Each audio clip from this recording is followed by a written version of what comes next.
Salam, biz bugün sizlərlə 3 iyun 2023-cü ilə keçirilmiş qəbul suallarından biri olan 29-cu suala baxacağıq. 29-cu sualda şərti oxuyaq. Klaviaturadan daxil edilmiş n böyükdür bir şərtini ödəyən natural ədədin sadə ədəd olub olmamasını yoxlayan proqramı Python dilində yazın. Məsələn, 2 ədədi daxil edilərsə proqram sadə ədəddir, 10 ədədi daxil edilərsə mürəkkəb ədəddir sözlərini çap etsin. Deməli, ilk öncə biz n ədəd daxil etməliyik. N bərabərdir int input. Daha sonra isə biz bu ədədlərin sadə olub olmamasını yoxlamaq üçün bir dənə də s dəyişəni daxil etməliyik. Çünki ədəd ola bilər ki, birdən çox bölünməsi olsun və bunu da biz hesablamalıyıq. Məhz buna görə də s bərabərdir 0 daxil edilir və burada dövr operatoru for in range-dən istifadə edəcəyik və buradan birdən n plus 1-ə kimi ədədləri biz yoxlayacağıq. Çünki sonuncu daxil etdiyimiz ədəd n olmalıdır. Və burada da biz nə edəcəyik? Burada biz ədədi yoxlamalıyıq. Bunun üçün də if şərti verməliyik. Yəni n-i hər dəfə bura daxil etdiyimiz i-yə, yəni ədədlərə bölməliyik. Və ən sonda da cavab 0 almalıyam, tam bölməni yerinə yetirsin. Və hər dəfə ədədlər bölünməni yerinə yetirəndə, demək ki, ədəd bir neçə dəfə bölmə əməlləri yerinə yetirirsə, deməli bir neçə böləni var. Məhz onu hesablamaq üçün s bərabərdir s plus 1-dən istifadə edə bilərik. Və sonra dövrü bitirdikdən sonra isə biz bir şərt yoxlamalıyıq ki, bu şərt nədir? Ədədin sadə olub olmaması. Bunun üçün biz if s bərabərdir 2 verməliyik. Çünki ədəd əgər 2-yə bərabərdirsə, deməli bu ədəd 1-ə və özünə bölünübsə, deməli bu sadə ədəddir. Ona görə print sadə, yəni sözünü çap edəcək. Əks halda isə, yəni 2-dən çoxdursa, onda print mürəkkəb sözünü çap edəcək. Suala baxırıq.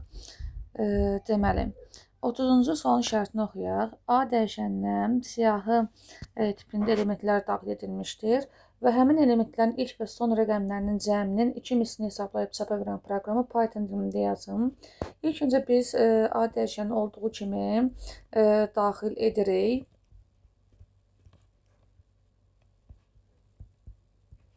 Və daha sonra biz nə etməliyik? Daha sonra biz burada dövr operatoru for-dan istifadə edəcəyik. For in range.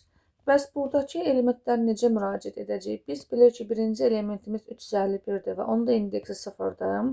Deməli, yəni burada 0, 1, 2, 3. Yəni hər bir elementin özünə məxsus indeksi var və ona görə birinci indeksimiz 0-dan başladığı üçün 0 daxil edirik. Bəs burada rəqəmlərə digərlərinə necə müraciət etməli? Bu zaman len funksiyasından istifadə edir. Biz bilirik ki, len elementləri sayır siyahı tipində olan və burada da elementlər sayımında 4 dənə element var. Len A yazırıq və bu 4 elementdə 0, elə bil ki, bizim mötərizə daxilində 0, 4 alınır, düzdürmü? Amma biz bilirik ki, burada 4-cü, yəni 4-ü götürmürük. Yəni 0-dan 3-ə qədər rəqəmlər üzərində biz işləyəcəyik. Deməli, onda belə, bura aydın oldusa keçək s dəyişəninə. Niyə görə s dəyişəni biz daxil edirik? Çünki burada bizdə deyir ki, ilk və son rəqəmlərin cəmi.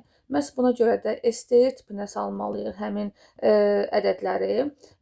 Deməli, bunun üçün STR A kvadrat mötərizə daxilində i yazıram ki, həmin A dəyişəninə daxil edilən elementlərə bir-bir müraciət etmək mümkün olsun və həmin elementi də STR tipinə çevirə bilək. Və bu zaman həmin əgər 0 daxil etmişiksə, 0-cı indeksə malik olan nədir? Burada hansı ədəddir? 351.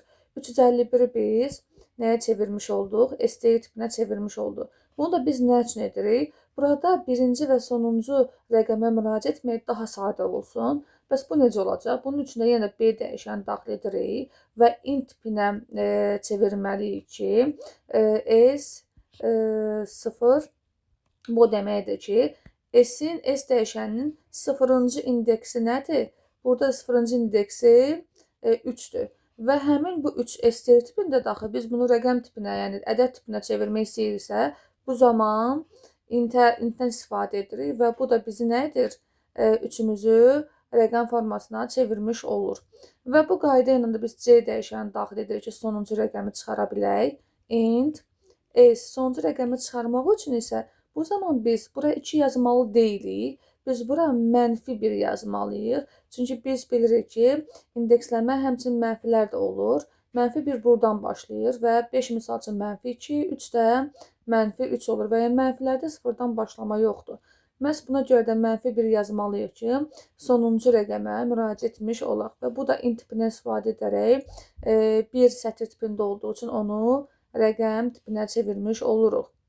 Və ən sonda nəyimiz qalır? Həmin bu rəqəmləri cəmləyib onların 2 mislini tapmaq. Bunun üçün də print B + C vurulsun 2 yazmaqla biz misalımızı həll etmiş oluruq.